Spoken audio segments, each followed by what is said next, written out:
We're at our winter chicken house today.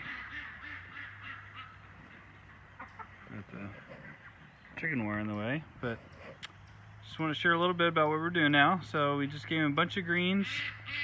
They've been working on that all day. But we've been putting scraps in here for probably 2-3 weeks. There's a nice kind of layer. They're scratching through it a little bit, but there's kind of a layer forming on top of the wood chips, and I want to add a fresh layer on top to keep the chickens clean and to kind of give a little bit of a layering effect and allow the bedding to kind of naturally mix and start decomposing. So what we're going to do now, here's our wood chips to go in. We're not going to put them all in, but we'll probably put about 1/4 of this pile in.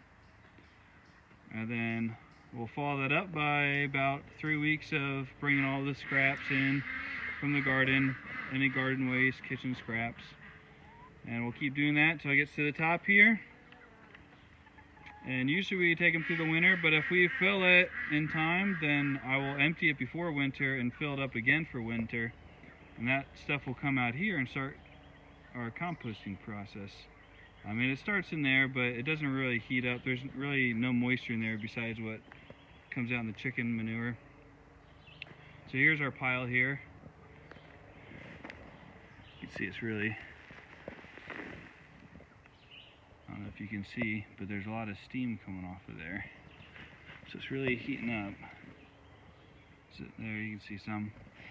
So it means it's really getting a nice, there's a nice mixture there. Although there's a lot of wood chips, there's a lot of nitrogen in there, either in plant material or chicken manure that's mixed in, that's helping the wood chips to break down. And I usually just let rainwater naturally wet our piles, but it's been so dry, and to do that it takes longer because you're dependent on rainfall. And so this year I rigged up a line. So there's a garden hose to a 3/4 inch orchard tubing, and I punched holes in it about every foot.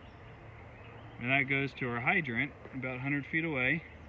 And I'll just run this hose for about an hour or two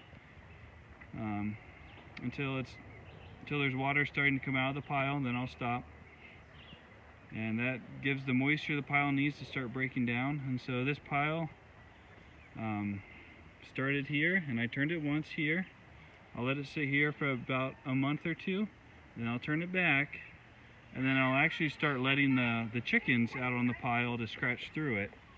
And I don't know if you can see, let's see if hopefully I can get a good example here of it doesn't look like there'd be that much activity in here, but there is. Let's see. When I turned the pile, they were everywhere.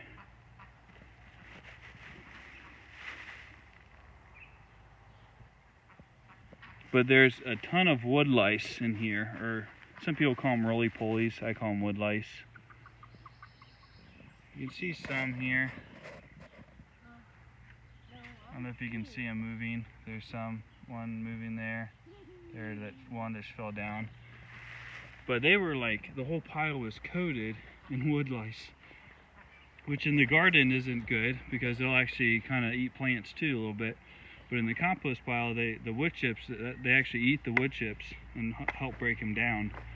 So it's nice to see that, but we need to get the pile finished enough to where the wood lice will kind of disappear, or the chickens will come in, scratch it, and eat all the wood lice. So it actually provides a lot of protein and feed for the chickens. So is that a deer hide? So Gabe found a deer hide that was in the compost pile right there from last fall. So, yeah, thanks for watching. Till next time, eat well, live well. Eat well.